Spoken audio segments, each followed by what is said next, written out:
You're listening to TurkishSoccer.com's Turkish Football and Turkish Super League podcast. Hello, everyone. My name is Ahmet Bob Turgut. Welcome to a brand new edition of Turkish Football Podcast. Next 15 minutes, you know what we're going to do? First, let's celebrate the Turkish national team going to Germany in year 2024 in the biggest tournament in Europe. Let's hear it. Yes, this is the music you will hear when Turkish national team will play in Germany. Here we come, Germany. Congratulations to all the players that put a big effort. Congratulations to a new coach, Italian coach, who has been with the team 2 matches, and out of 2 matches, he won 2 important matches. His name is Vincenzo Montella. Again, what a 2 beautiful matches that Turkish boys did it. They won, and as I said, they had to win this match. They did against Croatia in Croatia, and they did win at home on Sunday in Konya against Latvia, scoring 4 goals. Although it did not come very easy, because the first half ended with 0-0 tied, but in the second half, Turkish team looked much better. So it is going to be a good tournament for Turkish national team. And again, what can we say? It has been a great feeling after going to this tournament. It started back in 1996 with Fatih Terim. And as you know, Fatih Terim took this national team to 1996, 2008, and 2016. And then Mustafa Denizli took Turkish national team in year 2000. And then year 2020 with Şenol Güneş. And as you probably remember, this was the first time, actually the second time, that Turkey ever went to World Cup. In the 1954, we were supposed to go, but because of the war, and Turkish national did not go. But 2002, Şenol Güneş took this Turkish national team to the World Cup. So after all these, year 2023, yes, Vincenzo Montella, the coach that coached in the Turkish Super League, who's only 49 years old, doesn't have much international coaching experience, but he did coach in Adana with Adana Demirspor. Thanks to Adana Demirspor officials giving this Vincenzo Montella coaching job. And after knowing these players, and as I said in my last podcast, he knew the Turkish players. And the team that he put out there last 2 matches, it did work. And they hustled 90 plus minutes in these 2 matches. Speaking of against Latvia, as I said, the match looked pretty even though after we scored the first goal by, I believe, Yunus Akgün, and there was a couple of chances that Latvia could have scored, and Uğurcan Çakır made very successful saves. And then I believe Cenk Tosun came in the 83rd minute. He was a substitute along with other couple players, young players. And Cenk Tosun scored a second goal in the 83rd minute. And then right after his goal, Kerem Aktürkoğlu. Remember what I said about Kerem Aktürkoğlu not using his brain? I think in this match against Latvia, he did use his brain along with Yusuf Sarı to do 1-2 passes. It worked, and that's how he scored this 3rd goal for Turkey in the 87th minute. Got a very good pass from Yusuf Sarı, who plays for Adana Demirspor also, who came in the second half of the match. and then Kerem Aktürkoğlu. As soon as he saw the ball, one shot. That was it. And he looked up, and he knew where he was shooting. So that was 3-0. And the very last minutes or seconds of the match, Cenk Tosun scored again. So Cenk Tosun, who plays for Beşiktaş, came in the match in the second half, scored 2 goals.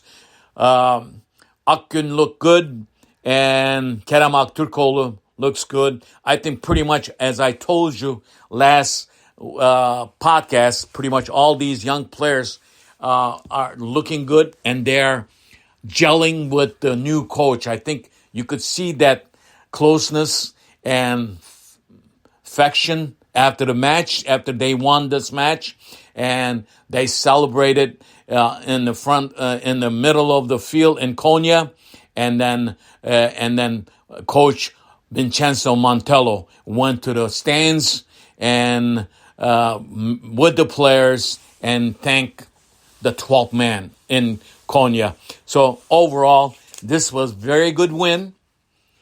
After winning this match, and Turkey has 16 points. They're on top of the group. What happens in the last match on November 21st against Wales, it really doesn't matter because Turkey already guaranteed to go to Big Dance.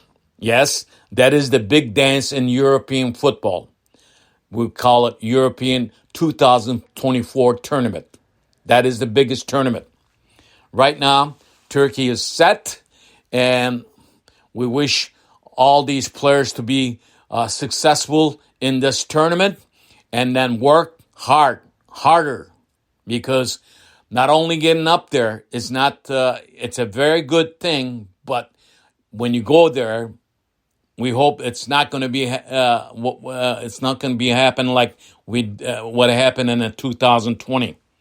We want to win some matches in this tournament, and with these young players, and with exciting coach coming into the scene, even though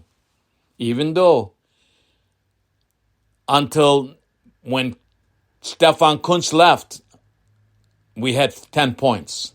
So we should not forget his dedication to this national team also. He did make mistakes. We have to tell him that. But he was part of this team until 2 matches ago. So we thank Stefan Kuntz too, because without him, with the players that he was with, they couldn't collect those 10 points. Remember, when Vincenzo Montella took the team, we had 10 points in this group. The only biggest problem that was a bad day for the players in Turkey playing against Armenia and getting tied. If Turkey would have won that match, Stefan Kuntz would have been in this team. Let's tell the facts as is. I'm not going to bash anybody. But it's a good excitement right now with Vincenzo Montella. But what I'm trying to say, Stefan Kuntz put out a bad team against Armenia. Whether it's his fault or was the player's fault, that is the decision that we'll talk about after this tournament is done. But you cannot overwrite Stefan Kuntz. He was the coach getting these 10 points. So congratulations to the boys. Congratulations to a Turkish national team, Turkish Football Federation. And we will see them in Germany. Hopefully, I want to be there too. We'll see.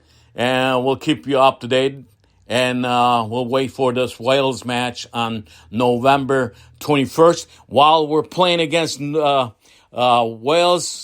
on November 21st, on November 18th, there's 2 matches in this group. Armenia will host Wales, and Latvia will host Croatia. So the second place team, right now we're on top of the group. We don't know if we're going to finish on top or second place yet. because if Latvia, or not Latvia, if Wales wins against Armenia and wins against us on November 21st, they will be the first team and will go as the second place team. If they lose one of these matches, so for anyway, the competition is between Croatia and right now between Wales. But we are guaranteed to go to Euro 2024 tournament. So much for Turkish national team again.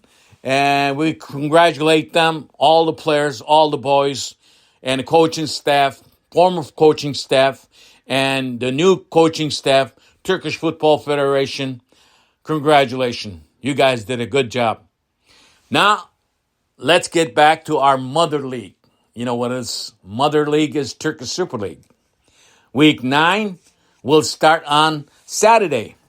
And then it'll end on Monday. As you know, Galatasaray, Beşiktaş, and Fenerbahçe will have their European matches after the week 9. So it's going to be a pretty busy season coming up for these teams. Also, other teams, because the Turkish Cup will start for the Turkish Super League teams. As you know, Fenerbahçe is the perfect record team, is on top of the Turkish Super League. They are on top, and the second place is Galatasaray, and third place teams Adana Demirspor. Week 9 will start, as I said, on Saturday, and probably match of the weekend will be happening on Saturday. Also, I usually don't like to tell what team I root for because I basically talk about Turkish football. But it's a family matter. I have to say this. One of my sons, my older son, is a Galatasaray fan. And I'm not a Galatasaray fan. So we have a Turgut derby going on. My younger son is a Beşiktaş fan. So, and my father was a diehard Beşiktaş fan. So we'll have a Turgut derby on Saturday at our house, just to let you know. And week 9, as I said, will start on Saturday. There are 4 matches. Early matches, Kayserispor will host Rizespor. And Konyaspor will be at home against Pendikspor. Pendikspor still without a coach. And Gaziantep will be at home against Antalya. Antalya is coached by Nuri Şahin, and he still has the job. On Saturday's most important match is Galatasaray Beşiktaş match. In our house, it's the Turgut Derby. In Turkey, Turkey is one of the biggest derbies. Galatasaray is looking good. They have a lot of weapons. And Beşiktaş is hurting. And they have a lot of hurt players on the team. But I think Galatasaray playing at home, they should get a win. But don't be surprised if Beşiktaş gets a draw or a win in Galatasaray Stadium also. On Sunday, there will be Sivasspor will be at home. Kasımpaşa, İstanbulspor will be at home against Ankaragücü, and Fenerbahçe, the top team in the Turkish Super League, will be at home against Hatayspor. Hatayspor is coached by former Fenerbahçe goalkeeper Volkan Demirel, and Samsun will be at home Başakşehir. On Monday, there's Fatih Karagümrük against Adana Demirspor in Istanbul, and Trabzonspor will host Alanyaspor. So this is it. I know my time is coming up, only 30-40 seconds left. So listen to my podcast, wherever you listen to your podcast. Also, follow me on Turkish Soccer, at Turkish Soccer on Twitter, and Turkish Football on Facebook and Instagram. So whatever you do, listen to my podcast. We'll see you after these matches, and we'll talk about the important match for Galatasaray in the Champions League. They will host the Bayern Munich, and Beşiktaş will go away, and Fenerbahçe will be at home. We'll talk about those. See you next time. Bye-bye.